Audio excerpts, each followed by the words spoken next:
નમસ્તે મિત્રો, આજે છે વાર્તાવારના આજના ઉપક્રમમાં આપણે વાર્તા જે લીધી છે તેના સર્જક છે સુશ્રી ઋતંબરા છાયા. વાર્તા શીર્ષક આજની દ્રૌપદી. સર્જકશ્રીનો પરિચય. વરિષ્ઠ વયે જવાબદારીઓમાંથી મુક્તાંગણ મળ્યું એટલે વાંચનના શોખને શબ્દદેહ આપવા કલમનો સહારો લીધો. આસપાસ બનતી ઘટનાઓમાં કલ્પન મૂકી વાર્તા લખવાનો તેઓ પ્રયત્ન કરે છે. અખંડાનંદમાં તેમજ બીજા મેગેઝિનમાં તેઓની વાર્તાઓ પ્રકાશિત થાય છે અને તેઓ શ્રી 2 મેગેઝિન જોડે જોડાયેલ છે, જેમાંથી નવું શીખી પણ રહ્યા છે. તો લઈએ વાર્તા આજની દ્રૌપદી.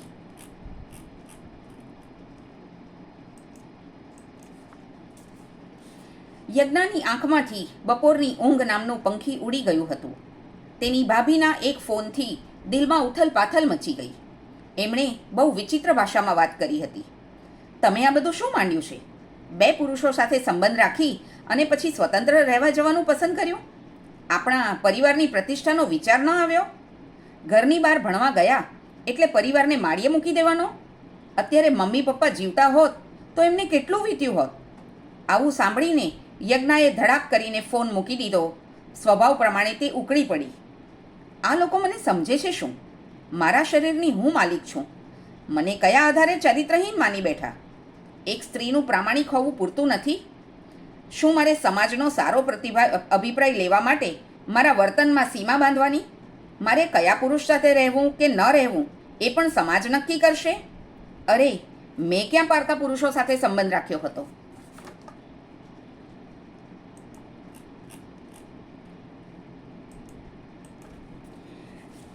યજ્ઞાનો ગુસ્સો રથના પૈડાની જેમ ચક્રાવો લેતો હતો, પણ એકાએક કોઈ જગ્યાએ રથનું પૈડું ઊંધું ફરવા માંડે એમ તેનું મન પણ ભૂતકાળમાં ભાગવા માંડ્યું. યજ્ઞા અને ગગન બાળપણના ગોઠિયા, સાથે રમ્યા, ભણ્યા અને ભમ્યા. ગગન ભણવામાં અવ્વલ અને એની ઈચ્છા એવી કે યજ્ઞા પણ અવ્વલ જ રહે. પણ આ તો યજ્ઞા ઉછળતી કૂદતી નદી, કોઈ વાર શાંત તો કોઈ વાર રૌદ્ર. અભ્યાસમાં બરાબર ધ્યાન રાખ, આખો વખત રમતમાં જીવ રાખે છે. મારે જ કાન પકડીને બેસાડવી પડશે, ગગન અવારનવાર ટોકતો. ગગનની શાળાકાળની ટકટક યજ્ઞાને ગમતી. એ બહાને ગગનની નજીક રહેવા મળતું. ગગને યજ્ઞાના વિકાસમાં ખૂબ રસ લીધો. બંનેને એકબીજા વગર ચાલતું નહીં. મુગ્ધાવસ્થામાં નજીક આવી ગયા. યજ્ઞાનું મન તો ગગન સિવાય કોઈ ખપે નહીં એમ જ રટતું, અને ગગન એનો લાભ લઈ કોઈક વાર રોફ પણ મારતો. યજ્ઞા કદકાઠીમાં સરસ થઈ ગઈ. કોલેજના પગથિયા ચડતા 4 જણની નજર અચૂક પડતી અને કોઈકને કોઈક મિત્રતા માટે હાથ લંબાવતું. આતી ક્યાં ખંડાલા પણ સાંભળતી, પણ તે મીઠું હાસ્ય ફેંકી નીકળી જતી.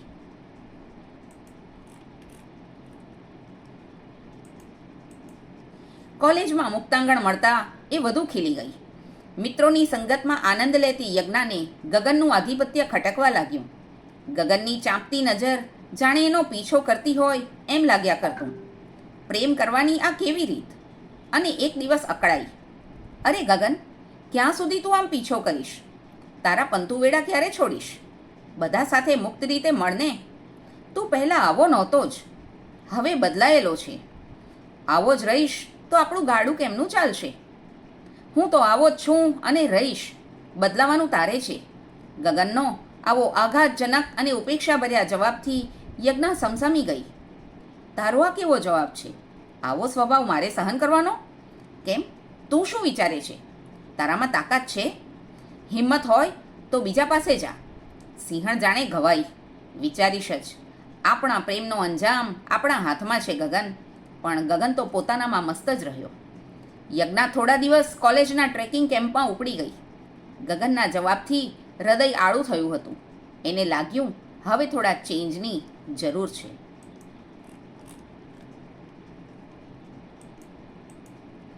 કેમ યજ્ઞા, આજે શાંત દેખાય છે? તને તો ટ્રેકિંગનો બહુ જ શોખ હતો એમ તું કહેતી હતી, અને અહીં આવ્યા ત્યાં એકદમ ચૂપ ખોવાયેલી. બેનપણીઓએ પ્રશ્નો કર્યા. મને ખબર છે યજ્ઞાને શું થયું છે. અચાનક ધનંજયે આવીને બધાને ચોંકાવી દીધા. ન ગમતી વ્યક્તિથી દૂર રહેવામાં કોઈ ગુનો નથી. ધનંજય એટલે ગગનનો કૌટુંબિક ભાઈ. યજ્ઞાને ઓળખાણ પડી. આકર્ષક વ્યક્તિત્વ અને મધુર વાણીથી યજ્ઞાને જાણે કોઈએ મલમ લગાડ્યો હોય તેમ લાગ્યું.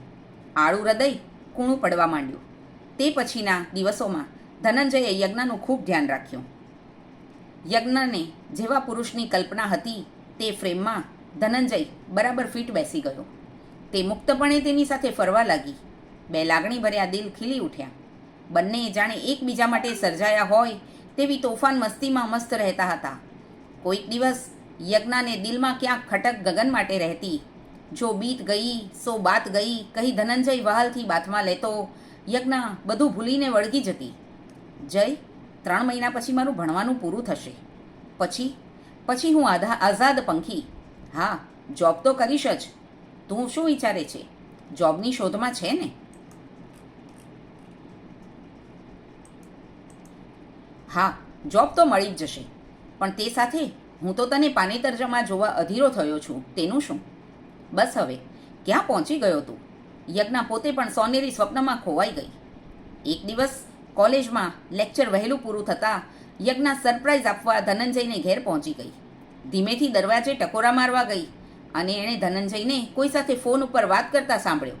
બોલ યાર, મેં ગગન સાથે 50,000ની શરત મારી હતી કે તારાવાળીને હું ખેંચી જઈશ. અને જો પેલી પરણવાની તૈયારીમાં છે. બસ આ બધો મારો વાણીનો પ્રતાપ સમજને. ગગન પાસેથી પૈસા પડાવે જ છૂટકો. બંને બાજુ અટ્ટહાસ્ય યજ્ઞ સાંભળી ન શકી. સખત આઘાતમાં આંસુ દબાવતી વળતે પગલે ઘરે પહોંચી ગઈ. બંને મિત્રોના ઉપહાસથી ભાંગી પડી. મેં તો ધાર્યું જ નહોતું કે મારી પણ કિંમત કરશે આ લોકો. ગગન પણ એવો જ. એક મિત્રની આવી મજાક. આ તો એક બાજુ ખીણ અને બીજી બાજુ આગ. મારે કોઈની દોસ્તી નથી જોઈતી. મારા સન્માન અને સ્વમાનના ચિથરા ઉડાવી હસે છે બધા. પ્રેમ એક યંત્ર હોય તેમ મને એ બંનેએ ગોઠવી. યજ્ઞનો મોનોલોગ ચાલુ જ રહ્યો.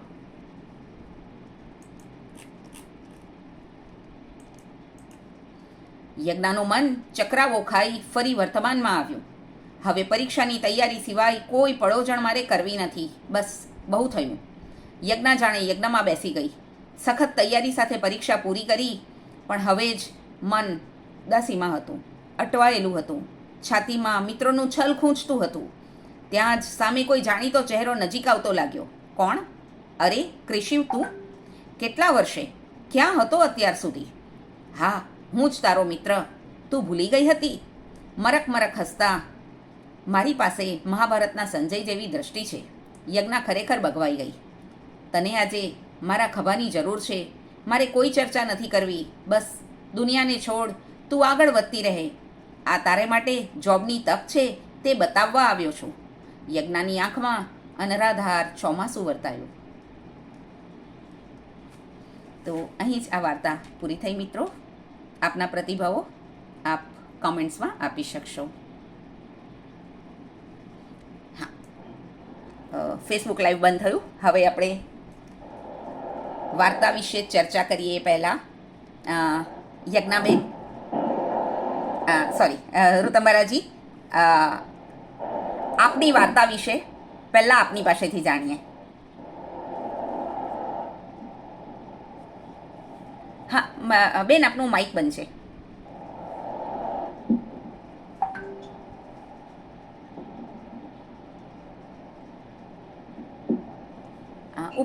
માઇક મ્યુટ છે. એ માઇક પર બટન આંગળી દબાવશો ને તો ઓન થશે. એટલે મારી આ વાર્તા છે એમાં તમે જોયું હશે કે નામ બધા મહાભારતના પાત્રોને લગતા જ મૂક્યા છે. જી. એટલે આજની જે યુવા પેઢીની જે આપણી યુવતીઓ છે એ લોકોએ મિત્રતા બાંધતા પહેલા કે બાંધ્યા પછી શું સાવચેતી રાખવી જોઈએ એની થોડીક વાત મારે કરવી હતી. કે ગગન છે એ યજ્ઞનો મિત્ર છે, પણ એ થોડોક સંકુચિત માનસ વાળો છે.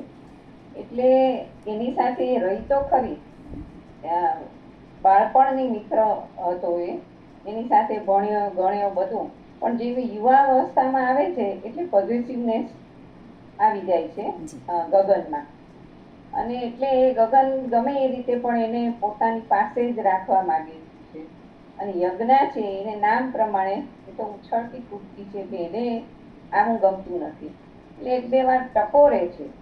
જેમ આજની છોકરીઓ પણ સ્વતંત્ર રહેવા ટેવાયેલી હોય અને કદાચ કોઈ બોયફ્રેન્ડ કે પરણ્યા પછી તો સાસરામાં કોઈ પ્રકારનું બંધન મુકાય તો એ સહન નથી કરી શકતી, એવું જ આ યજ્ઞાનું પાત્ર છે. અને યજ્ઞા એને સમજાવે છે કે ભાઈ તું તારો પંતુ વેળા છોડી દે અને આપણે બંને સારી રીતે એકબીજાને સમજીને રહીએ. પણ ગગનને પસંદ નથી, કારણ કે ગગનની માનસિકતા જ એવી છે કે એ પોતાના જ કબજામાં રહે યજ્ઞા, એવું એ માને છે. એટલે અલ્ટિમેટલી યજ્ઞા દુઃખી થઈને બીજે રસ્તે વળે છે. બીજે રસ્તે વળે છે એમાં મિત્રો સાથે આવી રીતે ફરવા જાય છે. મન એનું ઉદાસ છે એટલે એ પોતાનો બીજો શોખ વધારે એન્જોય કરવા માટે નીકળી પડે ટ્રેકિંગમાં. ત્યાં ફરી પાછો એક પુરુષ આવે છે અને એ એની માનસિકતા સમજે છે. એટલે આપણા અત્યારની પેઢીને પણ આવું જ બને છે. એક જગ્યાએથી નિરાશા મળે અને પછી જો બીજું કોઈ કૂણું હૃદય એને સારી રીતે બોલાવે તો એ તરફ વળી જાય છે. યજ્ઞા આ જ રીતે વળી જાય છે અને પછી સમય જતા એની પણ પોલ ખુલ્લી પડે છે. એટલે પછી ખૂબ મૂંઝાઈ જાય છે. પણ મારો સંદેશ એ જ આપવાનો છે કે દરેક વ્યક્તિએ, એટલે દરેક છોકરી કયો કે છોકરો કયો, પણ એક એવો મિત્ર હોવો જોઈએ કે જે એને મુશ્કેલીમાં એને ખભો આપીને એને સાચી દિશા બતાવે. તું આટલું બધું યજ્ઞ ભણેલી છે, પરીક્ષા પાસ કરી છે, તો તું તારી રીતે સ્વતંત્ર રીતે વિચાર કરીને આગળ વધ. સમાજ શું કહેશે એની ચિંતા કરવાની જરૂર નથી, પણ તું પગભર થા અને યોગ્ય નિર્ણય લઈ અને યોગ્ય પાત્ર પસંદ કર. ત્રિશીલ છે એ મારી વાર્તામાં કૃષ્ણનું પાત્ર જેવું છે, જે એને યોગ્ય માર્ગદર્શન આપવા માંગે છે. એટલે આમ તો અત્યારની સાંપ્રત સમસ્યા ઉપર જ મેં લખવાનો પ્રયત્ન કર્યો છે. અને ખાસ તો અત્યારની જે યુવાન છોકરીઓ છે જે ભટકાઈ જાય છે, ભટકી જાય છે ટૂંકમાં મિત્રોની સાથે, એવી વખતે શું એ લોકોએ સંભાળ લેવી જોઈએ એવું કંઈક બતાવવાનો પ્રયત્ન કર્યો છે. ખૂબ સરસ યજ્ઞાજી, સોરી મેં તમને પાત્ર જોડે ઋતંબરાજી, ખૂબ જ સરસ. વાર્તા વાંચી ત્યારે જ થયું કે આ નવી પેઢીની દીકરીઓને અને ઘણીવાર દીકરાઓને પણ માર્ગદર્શન આપવા માટે બહુ યોગ્ય વસ્તુ છે કે એ લોકોનામાં ઊંડું લાંબુ વિચારવાની દૂરદર્શિતા એ બધું જોતા નથી. વોટ એવરમાં બધું મૂકી દે છે. તો ત્યાં આ જ વસ્તુ છે કે જો થોડુંક લાંબુ વિચારવાની, થોડુંક પોતાનું સારું ક્યાં છે ખોટું ક્યાં છે એ વિચારવાની ક્ષમતા એ લોકો વધારે. બુદ્ધિશક્તિ તો બહુ જ સારી છે, એ લોકો આપણા કરતાં અતિ વિચક્ષણ કહીએ એવા છે, પણ ઇમોશનલ કોશન્ટ એમનો કદાચ ઘણો વીક છે. આપણે ઘણા બધા ભાઈ બહેનો હતા, મામા માસી કાકા કોઈના બધા ભેગા થઈને રહેતા હતા વારંવાર, એટલે આપણામાં આ વસ્તુ ક્રિએટ થતી હતી. ઘણી બધી વાતો મોટા ભાઈ બહેનો કે ભાભી હોય ત્યાંથી આપણને બધું જાણવા મળી જતું હતું કે આમ ન કરાય, આમ કરાય, આ આપણી લક્ષ્મણ રેખા છે.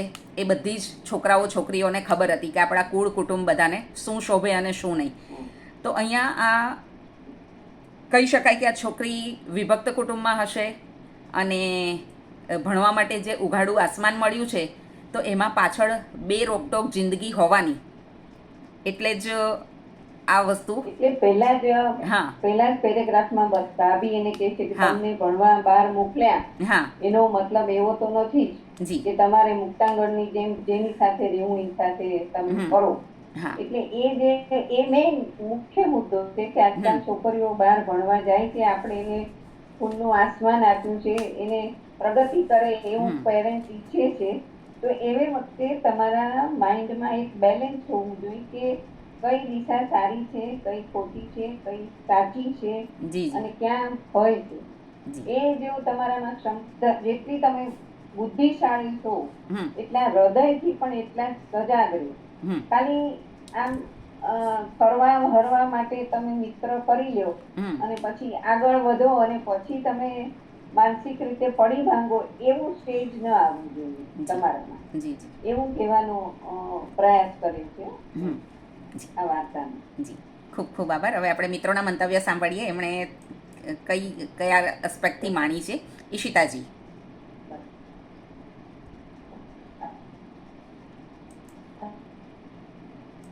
હેલો, જી.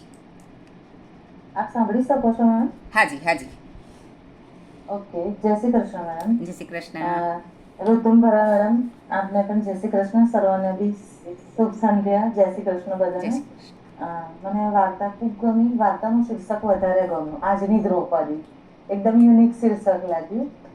ખરેખર મેડમ, અત્યારે વાંચનનો અભાવ જોવા મળે છે યુવા પેઢીમાં. જો યુવા પેઢી ફક્ત મહાભારત વાંચી લે તો પણ આ બધી સમસ્યાનો ઉત્તર મળી જાય, કારણ કે મહાભારત એ જ આ દેશમાં ભારતમાં ચાલતું છે. એટલે મહાભારત તો ના વાંચી શકાય, પણ મેમની આ વાર્તા વાંચી લે તો એમાંથી મુખ્ય સાર મળી જ જાય. આઈ એમ શ્યોર કે જેવી રીતે મહાભારતમાં દ્રૌપદીની જે હાલત છે, દ્રૌપદીને એક વસ્તુ તરીકે જ જોવામાં આવી છે. એને ધૂર્તમાં જુગારમાં હારી જવામાં આવે છે, એને વહેંચી દેવામાં આવે છે, અને એનું જે રીતે અપમાન થાય છે, અને જે રીતે એ ભાગી પડે છે, અને જેવી રીતે કૃષ્ણ એને સહારો આપે છે, શ્રી કૃષ્ણ ભગવાન એને સહારો આપે છે, એવી જ રીતે અહીંયા પણ આપણને જોવા મળે છે કે આમ જોઈએ ને તો બધા પહોંચી ના વળે એટલે ભગવાન કોઈને કોઈ સ્વરૂપ લઈને આવે છે. અહીં આગળ કદાચ યજ્ઞ માટે શ્રી કૃષ્ણનું સ્વરૂપ લઈને જ આવે છે. એટલે આપણને એમ કહેવાય છે ને કે એક સરસ સંદેશ આપે છે આજની યુવા પેઢીને, સ્પેશિયલી લેડીઝને સરસ સંદેશ આપે છે કે ભાઈ પહેલા જુઓ, વિચારો, પછી આગળ વધો. ભગવાને તમને બહુ સારી શક્તિ આપી હોય તો એનો સદુપયોગ સારા માર્ગે કરો. જો એ ધારત તો એક જ પાઠમાંથી એ શીખી ગઈ હોત કે ગગનભાઈ એના માટે સર્જાયો નથી. જો એક પુરુષ આપણને આટલી સંકુચિતતામાં રાખી શકે તો તરત જ બીજામાં ઢળી જવું, પોતાનો પ્રવાહ બદલી કાઢવો એ યોગ્ય નથી. મે બી બીજો આવું જ હોય, અને આમાં આવું જ થાય છે. બીજો પણ એના આવી જ રીતે એને છેતરે છે, ત્યારે ખરેખર ભાગી પડે છે. અને અત્યારે આપણે સમાજમાં પણ આ જોઈએ જ છે. બેને સરસ વિષય વસ્તુ લીધું છે, રિયલી હૃદય સ્પર્શી લાગ્યું, અને ખરેખર આમ સરસ એક ક્રિએટિવ બોધપાઠ પણ મળે, એક લેસન પણ મળે કે કોઈ પણ સંબંધ બાંધતા પહેલા 10 વખત ચકાસી જુઓ. અને એવું કહેવાય છે ને સંબંધ માટે કે તમે છે ને સંબંધ એ પંખી જેવો છે, તમે એને જોરથી પકડશો ને તો એ મૂંઝાશે, એ એનો દમ તોડી નાખશે, પણ જો એને પ્યારથી પંપાડશો ને તો એ કાયમ તમારી સાથે રહેશે. અહીં આગળ ગગન એને પકડવાનો, પિંજરામાં કેદ કરવાનો પ્રયત્ન કરે છે. અને કોઈ પણ સ્ત્રી હોય, પહેલાથી તમે જુઓ, મહાભારત જુઓ કે રામાયણ જુઓ, આપણે એમાંથી પોઝિટિવનેસ લઈએ છીએ, પણ સ્ત્રીની હાલત તો એ જ દયાજનક જ છે. આપણે આદર્શ તરીકે લઈએ છીએ, પણ જ્યારે આપણે ભગવાનના સ્વરૂપમાં કે એમાં ના લઈએ તો આપણને લાગે કે સીતાજીએ પણ કેટલું સહન કર્યું, દ્રૌપદીએ પણ કેટલું સહન કર્યું. અને સ્ત્રી આ સહન કરતી જ હોય છે, પણ સ્ત્રીમાં છે ને લાગણીશીલતા ભગવાને જરી વધારે મૂકી દીધી છે. અને કોઈ પણ સ્ત્રી જ્યારે પ્રેમમાં જ્યારે નિષ્ફળ થાય ને તો તરત બીજા તરફ ઢળી જ જાય છે. એ આપણે આપણી સમાજમાં પણ જોતા હોય, આપણી આજુબાજુ પણ જોતા હોય. તો ખરેખર તો દૂધનો દાજીલો છાશ ફૂંકી ફૂંકીને પીવે એવી કહેવત અહીં ખોટી પડતી લાગે આપણને કે ભાઈ આવું આ અનુભવ થયો છે તો કેમ આવું થઈ શકે. પણ છેલ્લા મેડમે એમ પણ આમ જોઈએ તો સુખરૂપ આપી દીધો કે ચલો એને ઉગારી લીધી. એટલે મને શીર્ષક વધારે ગમ્યું, આજની દ્રૌપદી. દ્રૌપદી તો છે જ, આપણે બધા જાણીએ છીએ આખા મહાભારતની કથા, પણ આજની દ્રૌપદી એ યજ્ઞ છે, અને એ યજ્ઞ એટલે આપણી આસપાસ વસતી કોઈ પણ કુમારિકા હોઈ શકે, એ આપણી દીકરી, બેન, કોઈ પણ હોઈ શકે. એટલે આ વાર્તા ખરેખર યંગસ્ટરમાં સંભળાવીએ ને તો કોલેજમાં ને એમાં એ લોકો કંઈક પગલું આવું લે ને તો કંઈક વિચારે, એટલે કે વિચાર પ્રેરક વાર્તા કહી શકાય. એટલે ખૂબ મજા આવી અલ્પામેન, તમારું રીડિંગ પણ બહુ સરસ, ભાવ, આરો, અવરો, તાલ, મજા આવી. અને આપનો પણ ખૂબ દિલથી શુભેચ્છા પાઠવું છું કે આપ આવી ઉત્તમ કૃતિઓ આપતા રહો. Thank you so much. આપને જોઈને મળીને ખૂબ આનંદ થયો madam. Thank you so much.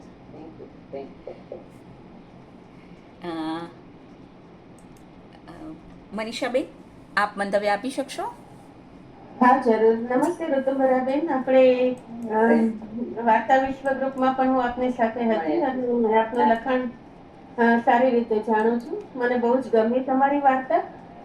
એક ભાભીનો ઉલ્લેખ જે ફક્ત મેણો મારવા માટે જ થયો, એને ક્યાંક તમારે વધારે છેલ્લે કદાચ તમે એકાદ વાતમાં એને આલેખી લીધી હોત ને તો એવું કહેવાય છે વાર્તામાં કે એક બારીનો ઉલ્લેખ કરો તો એ બારી ખુલવી જોઈએ, એના જેવું. એટલે તમે ભાભીનો ઉલ્લેખ કર્યો પહેલા પેરેગ્રાફમાં આ વાર્તાને ફ્લેશબેકમાં લઈ જવા માટે, કારણ કે તો જે વાર્તા આકાર પામે એમ હતી. વાર્તા ખૂબ જ સરસ અને આજના સમયને અનુરૂપ જ છે. આપે જે આપનો હેતુ સરી જાય છે એમાં કે તમે દીકરીઓ માટે જે કંઈ મેસેજ આપવા માંગો છો, તો એ બહુ જ પ્રોપર આવ્યું છે. અને મને ઘણીવાર આપનું લખાણ તો શ્રેષ્ઠ છે, પણ જે આ અત્યારનો સાંપ્રત સમાજની જ ને આ દીકરીઓની વાત કરીએ છીએ ત્યારે કે એક સંબંધ પૂરો થાય છે, વર્ષો જૂનો હોય, પણ એ તરત જ બીજામાં ઢળી જાય, તો એ શું જે પહેલામાં હતું એમાં એ ખરેખર પ્રેમ હતું. આપણે જૂનો સમય તો જોઈએ તો વાર્તાઓ, નવલકથાઓ કે ફિલ્મોમાં જોતા કે આખી જિંદગી એ પાત્ર એની યાદમાં કાઢી દે, તો એવો પ્રેમ ખરેખર એને પણ કોઈની જોડે થયો ખરો? સંબંધો તો ચલો 2 થયા કે 3 થયા, ત્રીજો કદાચ ત્રીજો પાત્ર જે આવ્યું એની સાથે ડેવલપ થાય પણ ખરો ઇન ફ્યુચર. તો એ કેટલી બધી આ એકદમ જ કેવું છે કે દરેક સંબંધ પરપોટા જેવો લાગે છે મને. કઈ ડેપ્થ વગરની એટલી લાગણી આમાં એ ઊંડાણવાળી ખરી કોઈ સંબંધમાં? એટલે એમાં એવું છે કે દિલ જ્યારે તૂટે અને તમે રુજુ હૃદયના હો તો કેવું થાય કે એક બાજુથી ભાંગી પડ્યા પછી અને પાછા તમે હોસ્ટેલમાં એકલા રહેતા હો, ખબર છે કે મા બાપનો તો અમુક પરિસ્થિતિમાં વિરોધ જ છે, ભાભીએ મેળા માર્યા છે, એટલે મેળા તો પછી મારાના, પણ ખબર તો છે કે આ રીતના મારા સંબંધ કદાચ કોઈને નહીં ગમે, એટલે એવા વખતે ગગન સાથે રહે છે. પણ ગગનથી જ્યારે તૂટી ત્યારે એને એમ થાય છે કે હું સાવ હવે જી પડી ગઈ, હવે મારું કોણ? કારણ કે એને પહેલેથી શું છે કે એક પડછાયાની જેમ એની સાથે રહેવાની ટેવ હતી અને એમાંથી એકદમ જ એ છૂટી પડી જાય છે. એટલે એ પોતાનું ક્યાંક સુરક્ષા કવચ જાણે ગોતતી હોય એવી રીતે એ પેલા મનને વાળવા માટે તેની ટ્રેકિંગમાં જાય છે. ટ્રેકિંગમાં ધનંજય એક જ વાક્ય એવું બોલે છે કે જે સંબંધ આપણને ન ગમતા હોય એનાથી દૂર રહેવું સારું. એટલે એને એવું જ લાગે છે, એક તો જાણે આળું હૃદય તો હતું કે આ એક મલમ પટ્ટાની દ્રષ્ટિએ ગણો કે જે ગણો, પણ એને એમ લાગે કે આ માણસ યોગ્ય મને લાગે, એટલે એ તરફ ઢળવા માંડે. અને જે સ્ત્રીઓ રુજુ હૃદયની હોય ને એ મક્કમ ન થાય તો ઢળી તરત જ જાય, કારણ કે એને બીજું કઈ દેખાય જ નહીં, એ પ્રેમ વાંચું જ હોય અને એટલે આના તરફ ઢળે છે. પણ ફરી પાછી જયારે એનો પર્દાફાશ થાય છે, એ પણ કોકની સાથે આવી રીતે ગેમ ખેલીને આને ફસાવે, એ ખબર પડે છે ત્યારે એ ખરેખર ભાંગી પડે છે. ત્યારે જેમ કૃષ્ણ ભગવાન કૃષ્ણ ચીર હરણમાં ચીર મોકલે છે, એમાં આમાં ત્રિશી આવીને કહે છે કે ભાઈ તું આટલું ભણી ગણી છે, સમાજની ચિંતા છોડ અને તું જોબ કરવામાં પગભર થા. જેવું નોકરીમાં જાય એટલે બધા દરવાજા ખુલી જાય, એને પોતાને સમજાય કે ઓ મારે હું ક્યાં છું અને મારે શું કરવું. સંદેશ આ જ છે આજની દ્રૌપદી. એ તમે એકદમ પહોંચી ગયા છો. સંદેશને પહોંચાડી શકવા માટે પણ તમે ખૂબ જ સમર્થ નીવડ્યા કે જે તમે કહેવા માંગો છો એ તરત જ વાચકો સુધી પહોંચી જાય. અને ખરેખર વાર્તાનો ભાગ એ જ હોવો જોઈએ કે તમારી સંવેદના અમને સમજાવવી જોઈએ તરત જ. તમે કંઈક કહેવા માંગો છો ને અમારા સુધી અલગ પહોંચે છે તો એ વાર્તા નથી થતી. પણ તમે બહુ પ્રોપરલી લખ્યું છે, ખૂબ જ સરસ છે ઋતુંબરાબેન વાર્તા, અને અંત પણ બહુ જ ગમ્યો મને. સરસ પોઝિટિવ અંત લઈને આવ્યા તમે. એટલે એ સ્ત્રી આમ ભલે ઢીલી હતી કે લાગણીશીલ હતી, રુજુ હતી, બધું ખરું, પણ એ મજબૂત પણ હતી જ કે પડી ભાંગવા, ભણતર છોડીને ભાગી જવામાં કે ઘરે જતા રહેવામાં કે એવા કોઈ આપઘાતના પગલા કે એવું કશું કર્યા વગર એને પ્રગતિનો પંથ જ પકડી લીધો કે આ પુસ્તક મારે વાંચવાનું, મારે આગળ વધી જવાનું, આ બધી દુનિયા પાછળ છૂટી ગઈ છે. એટલે એમાં એને ટેકાની જરૂર હતી, ત્રિશીલે એ આપી. બાકી જો આવું બને, આટલા બધા બ્રેકઅપ જ જેને કહેવાય, જો કે હવે તો આ સમયમાં તો આ બ્રેકઅપ પેચઅપ કઈ નવું નથી રહ્યું, પણ એવા પછી જે પડી ભાંગવી જોઈતી હતી એની બદલે એને સરસ એની કેરિયર પસંદ કરી લીધી, કેરિયરને એને પુશઅપ કરી. તો એ રીતે તમારી વાર્તાનો અંત મને બહુ જ ગમ્યો. એને કોઈ નેગેટિવ પગલું ના ભર્યું. Positivity રાખવી. પોઝિટિવિટી પોતાને એવું નહીં કે હવે વાંચવામાં મન નહીં લાગે, પડી ભાંગવી કે એવું કે મમ્મી પપ્પા તરફ એ ઘરે જતા રહેવું અથવા તો બધું જ છોડીને ક્યાંક જતા રહેવું, એવું નહીં. એને જવાબદારી સમજી અને પોતાને હવે શું એનું એમ નક્કી કરીને એને મહેનત શરૂ કરી દીધી. કારણ કે આ વસ્તુ સૌથી અઘરી હોય, હમ. હા. પણ એમાંથી તરત જ બહાર આવી ગઈ ને એને ભલે એના મિત્રનો પછી આગળ જતા સપોર્ટ મળ્યો, પણ એ પોતે પહેલા ડિસિઝન તો લઈ ચૂકી હતી કે હવે બસ હા. ભણવું જ છે.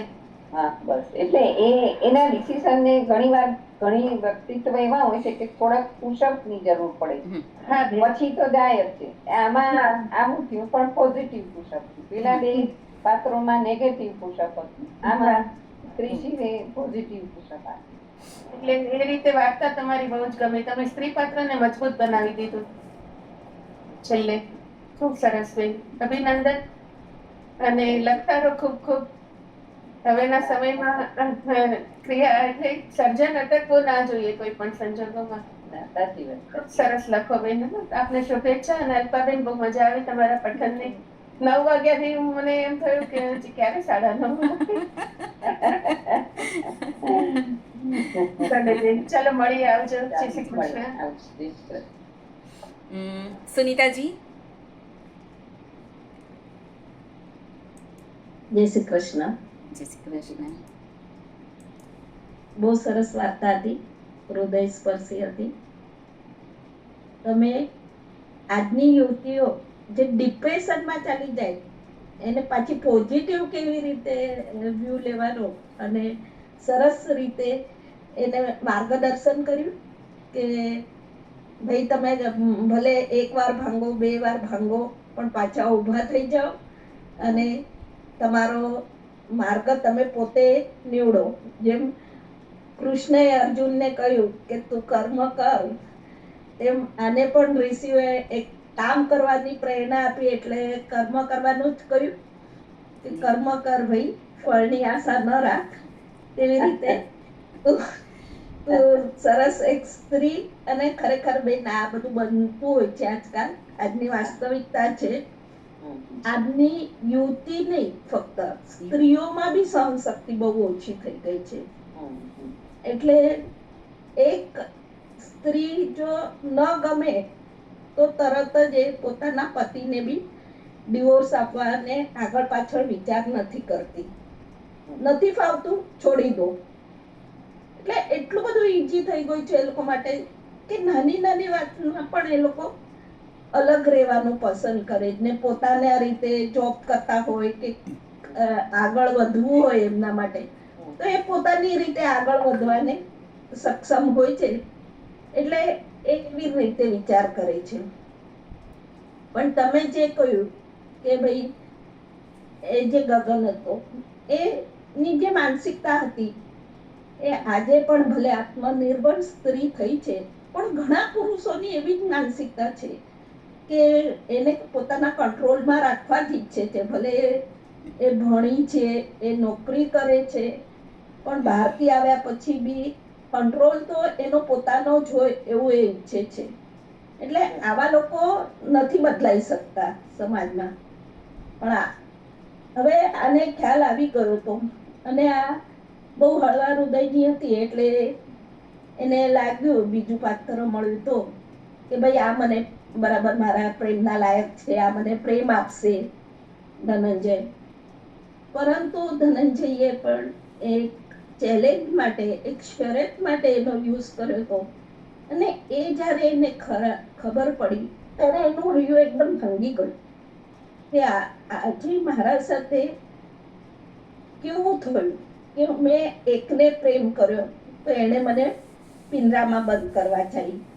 હું તો મુક્ત ગગનની પંખી જેમ હું પણ ઉડવા ઈચ્છું છું ને. જ્યારે આ બીજાએ મારો ઉપયોગ કર્યો, કેમ કે એને જાણી લીધેલું ને કે આ કેવી છે. એને બધું ખબર હતું ને ધનંજયને કે યજ્ઞા કેવી છે, એટલે એને એક રીતે એને બરાબર પહેલે ફસાવી. પણ એક રીતે સારું થયું. આ તો એક સંયોગ કહેવાય કે એને એ વાત સાંભળી લીધી. જો એ વાત ન સાંભળતી તો એની હાલત વધારે ખરાબ થતી. એને સાંભળી લીધું એટલે એ દૂર થઈ ગઈ અને એને બીજો એક સરસ મિત્ર મળ્યો કે એણે એને સાથ આપ્યો. બાકી ઘણી ખરી જગ્યાએ આ બધું બહુ વધી ગયું છે અને બહુ બધું આ થતું હોય છે કે સમાજને માર્ગદર્શન કરવા આવી હકારાત્મક વાર્તાઓની બહુ જરૂર છે. બેન, તમે ખૂબ સુંદર વાર્તા કહી, ખૂબ ખૂબ ધન્યવાદ, મને બહુ ગમી. અને અમારા અલ્પાબેનનું પઠન એટલે તો જોરદાર હોય જ છે. અમે બધા છે તે ગુરુવાર ક્યારે આવે અલ્પાબેનની વાર્તા ક્યારે સાંભળીએ એવું થતું હોય છે. ફટાફટ કામ કરી લઈએ આજના દિવસે અમે. તમને મળીને ખૂબ ખૂબ આનંદ થયો. લખતા રહો વાર્તાઓ. મારું નામ સુમિતા મહાજન છે. જય શ્રી કૃષ્ણ. અનિલભાઈ, આપ મોડેથી જોઈન થયા છો, પણ આપે વાર્તાનો સાર બધાના મુખે સાંભળ્યો હશે.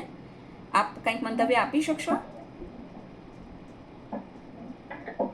આ બેન વાર્તા નો સારે કહું, અને સૌથી પહેલા તો રતનભાઈબેનને અભિનંદન આપું કે વાર્તા ખાલી આટલા પોઈન્ટ સાંભળ્યા તોય એમ લાગ્યું કે ના બહુ સરસ વાર્તા હશે, અને બધા પોઈન્ટ તમે કવર કર્યા છે એ પણ મને લાગ્યું કે આ 4 પાત્ર પણ સ્ત્રીની માનસિકતા જે ફિલ્મમાં બતાવે છે એ રીતની જ રહી, અને પુરુષનો ઈગો હર્ટ થાય તો એને તકલીફ પડે, પણ જે પિંજરામાં બંધ કરવાની વાત, કે શરતમાં મૂકવાની વાત, એ બધી વાતથી એમ લાગે કે ના આપણે 21મી સદીમાં નહીં પણ 18મી સદીમાં જ છીએ. આખી વાર્તા વાંચ્યું ત્યાં બધું ખ્યાલ આવશે કે ઘણું બધું મિસ કર્યું એમ જી જી, વાંધો નહીં. વાર્તા હું છે ને PDF મૂકું છું, આપ વાંચી શકશો, અને આપણે ફેસબુક પર પણ છે આખી. બસ એ વાર્તા એટલી સરસ છે ને બહુ શોર્ટ એન્ડ સ્વીટ હશે, કેમ કે હું આવ્યો 15 મિનિટ જ લઈ લેતો, અહીંયા વાર્તા પૂરી થઈ ગઈ હતી, મંતવ્ય ચાલુ થઈ ગયા હતા. અને અપાવે તમારો ખૂબ ખૂબ આભાર. આવો દુકાનેથી આવ્યો પણ મોડું અરે હા સોરી, સરસ વાર્તા માટે ખૂબ ખૂબ અભિનંદન. ટૂંકાણનો વારો કુટુંબરાબેને સરસ સમજાવી દીધું બધાને. આ એ કેટલીમાં સાથ થતો બરાબર સાંભળેલું. હા, ટૂંકાણમાં સમજાવી દીધું સરસ રીતે. બહુ આમ ખોટું ખોટું ખેંચ્યું નથી વાર્તા. મને મારે લેખન પદ્ધતિ એવી છે કે જે કેવું હોય, સંદેશ પહોંચાડવો હોય એ ટૂંકામાં જ આપી દઉં. પછી મને બહુ શબ્દ શણગાર ને એવું બધું મને નથી આવતું. ના ના, સરસ સરસ રીતે. પણ એવું લાગતું નથી ઋતુબરાબેન કે તમારા પાસે શબ્દ વૈભવ નથી કે ના, શબ્દ બહુ તમે સરસ શબ્દ વૈભવ કોઈથી છે. એમાં કંજુસાઈ કરી છે એ મેટર જ નથી લાગતી. ખૂબ સરસ આ લેખન છે. એટલે શબ્દ ચયન બહુ જ ગમ્યું. શબ્દ ચયન બહુ પ્રોપર છે આપનું, કે શબ્દ ચયન ઓછા શબ્દોમાં એવું બધું જ આવી જાય છે. ખાલી શિલાચાલુ શબ્દોમાં વાર્તા લખી નાખી છે એવું છે જ નહીં. ખૂબ જ સરસ વર્ણન સાથેની વાર્તા છે. તમને ગમી અને વાચકોનો પ્રેમ મળતો રહે તો વાર્તાઓ લખાતી જાય. જી જી, સાચી વાત છે. બરાબર ને? અને સૌથી સારું યુનિક કયું છે ખબર છે? કે તમે પાત્રના નામ પણ, ફોર એક્ઝામ્પલ દ્રૌપદી તો યજ્ઞમાંથી ઉત્પન્ન થયેલી, પછી ગગન તો ભાઈ ગગન તો મુક્ત હોય પણ આને તો પિંજરામાં કેદ કરવા માંગે છે. પછી લીધું ધનંજય તો ભાઈ ધનના માટે એવી પૈસાની લાલચ છે એને છોડી દે છે, એટલે ધનના માટે એને છોડીવા માટે તૈયાર થાય. અને છેલ્લા કૃષ્ણ તો ભાઈ શ્રી કૃષ્ણ રૂપે આવી જાય. એટલે પાત્રના નામ પણ એવા જ છે મેમ. અર્જુનનું નામ છે ને ધનંજય. ધનંજય અર્જુન. અર્જુનનું નામ છે. હસબન્ડનું નામ છે.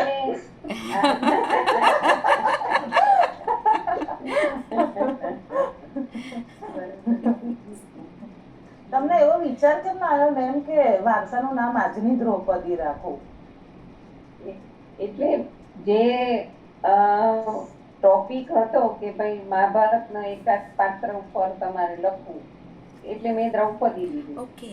અને દ્રૌપદી લીધા પછી એના નામ પણ મારે દ્રૌપદીના જે હતા, અને દ્રૌપદીના જીવનમાં જેટલા પુરુષો આવ્યા જેણે એને સાથે જે કાંઈ કર્યું, કે આ જુગાર મારી ગયા ને અર્જુને આમ કરીને જુદા જુદા પુરુષોના એને અનુભવ થયા. હવે આપણે કાંઈ અત્યારે 5 પુરુષોના અનુભવ કરાવવાના નહોતા નાયિકાને, પણ એને માત્ર એ પ્રકારના જે પુરુષો છે એની જ એને સમજણ આપવાની હતી અને એમાંથી એ કેવી રીતે બહાર આવવું એ જ મારા મગજમાં હતું. એટલે પછી પાત્ર વર્ણની મારે એવી રીતે જ કરવી પડે કે ભાઈ એક જે ગગન નામ જેવું ગગનનું એનું વક્તવ્ય એટલે એનું શું વ્યક્તિત્વ નહોતું, એ પોતે જ સંકુચિત હતો કારણ કે એટલે પોઝિટિવ નાનપણથી સાથે રમ્યો ભણ્યો એટલે એને એમ જ થાય કે આ તો મારી સાથે જ રહેવી જોઈએ, હું કહું એમ જ કરવું જોઈએ. જ્યારે યજ્ઞના નામ પ્રમાણે એ કોઈના સાથે બંધાયેલી તો હતી જ નહીં એટલે એ છૂટી પડી ગઈ એનાથી. એને સમજાવ્યું, એકવાર પ્રયત્ન કર્યો એને ગગનને કીધું કે ભાઈ તું સુધરી જા અને આટલો બધો મારો પીછો કરત ને મને મળવા નથી દેતો કે હું બહાર હસું બોલવું નથી કરતો, તો મૂકી દે. એ કહે છે કે એ તૈયાર હતી એની સાથે પરણવા કે આપણું ગાડું કેમનું ચાલશે એમ એ કહે છે. ત્યારે એ ગગન કહી દે છે કે હું તો જેવો છું એવો જ રહીશ, તારામાં તાકાત હોય તો તું જા. અને એ ચેલેન્જ છે એ આપણી યજ્ઞાએ સ્વીકારી દીધું. ભાઈ જા, હું મારી મેળે રસ્તો પોડીશ. કહી તો દીધું છે કે હું મારી મેળે રસ્તો પોડીશ, પણ અંદરથી જે વાંધી પડી હતી એટલે શું કરવું એ સૂઝ્યું નહીં.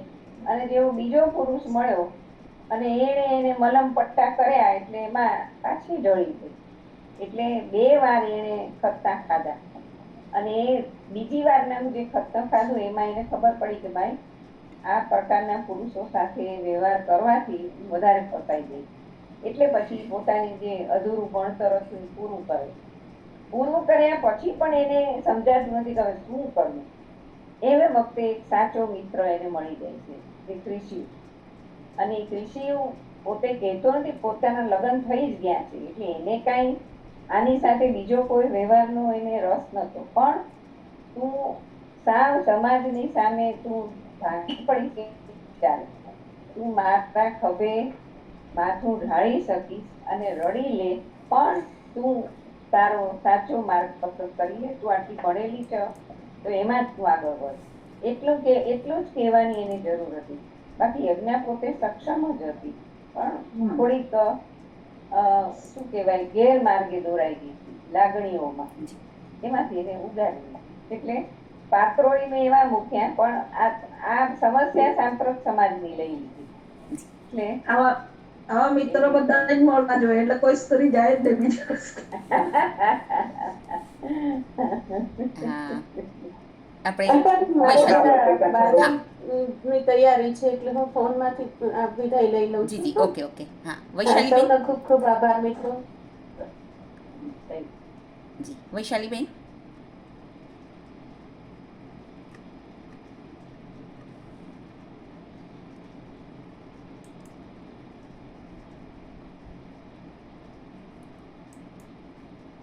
વૈશાલીબેન અનમ્યુટ કરશો. જય શ્રી કૃષ્ણ. હા, જય શ્રી કૃષ્ણ. ઘણો આનંદ થયો કે આજે લેખિકા પણ આપણી સમક્ષ હાજર છે. મેમ, સૌથી પહેલા તો હું વાર્તા કેવું કંઈ નથી લખી શકતી, ક્યારેક નાનકડી એવી કવિતા લખું.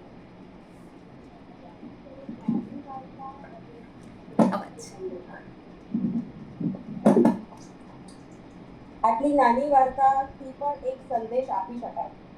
એટલે એક તમે મને ઇન્સ્પાયર કરી કે આવું નાનકડું પણ કંઈક એક સંદેશની સાથે તમે લખી શકો છો, તો એ મારી માટે એક મને ગમ્યું.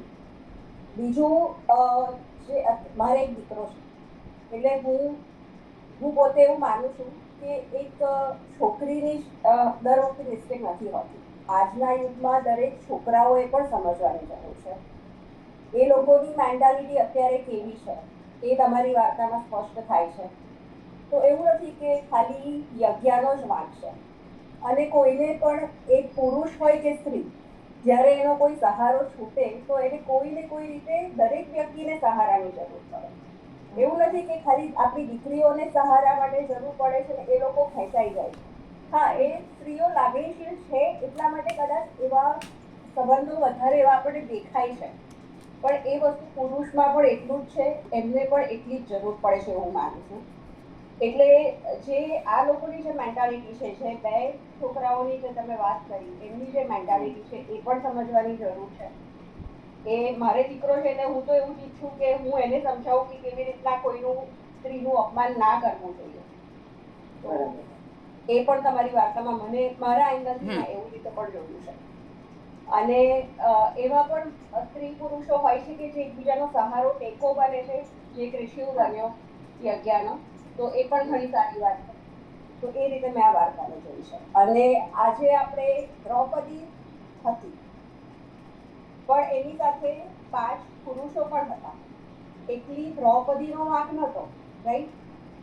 તો આપણે દરેક સ્ત્રીને એ જ નજરે કેમ જોઈએ? અને દ્રૌપદી ખોટી પણ નથી એને, તો પછી એ આપણે એક કલંક તરીકે એને બતાવીએ છીએ કે આજની દ્રૌપદી, એવું મને લાગ્યું કે કેમ, કારણ કે તું 2 પુરુષની સાથે તે સંબંધ રાખવાનો પ્રયત્ન કર્યો, પણ એ કલંક તો નથી. દ્રૌપદી એમણે પોતે પણ જે 5 પુરુષો સાથે લગ્ન કર્યા એનું પણ આપણને મહાભારતમાં ઘણું રીઝન, બધું જ્ઞાન ને બધું મળે છે. કૃષ્ણ ભગવાને કેમ, એમને ખબર જ હતી કે શું થવાનું છે અને કેમ થવાનું છે. તો હંમેશા સ્ત્રીનો વાંક નથી હોતો, પુરુષે પણ સમજવાની જરૂર છે, એવું મારું માનવું છે. ધન્યવાદ.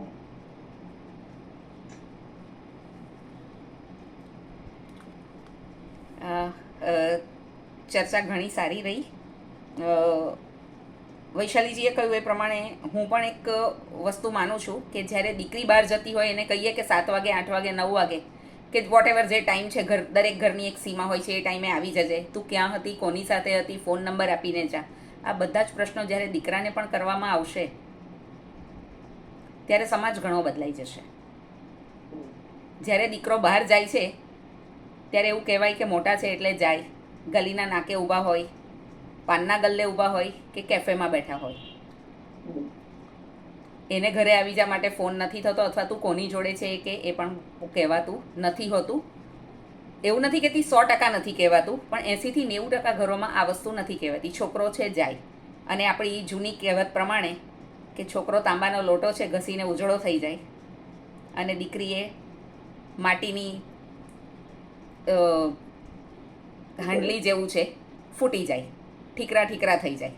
તો આ જ વસ્તુ છે. આ વસ્તુ જ્યારે માનસમાં, જેમને દીકરા છે, વૈશાલીબેને બહુ જ નિર્ભીકપણે આ વસ્તુ પોતાની જાતે બોલી કે દીકરો છે એ દીકરાને જ્યારે આપણે ટોકીશું અથવા એને જ્યારે સલાહ આપીશું કે તારે આ રીતે બહાર જઈને વર્તન કરવાનું, તો ખરેખર ધનંજય અને ગગન જેવા છોકરાઓ સમાજમાંથી દેખાતા ઓછા થશે અને કૃષિ જેવા છોકરાઓ વધારે દેખાશે.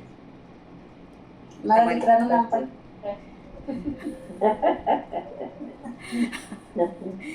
એ 5મા ધોરણમાં હતો મેડમ, ત્યારે હું એને આ વસ્તુ સમજાવી.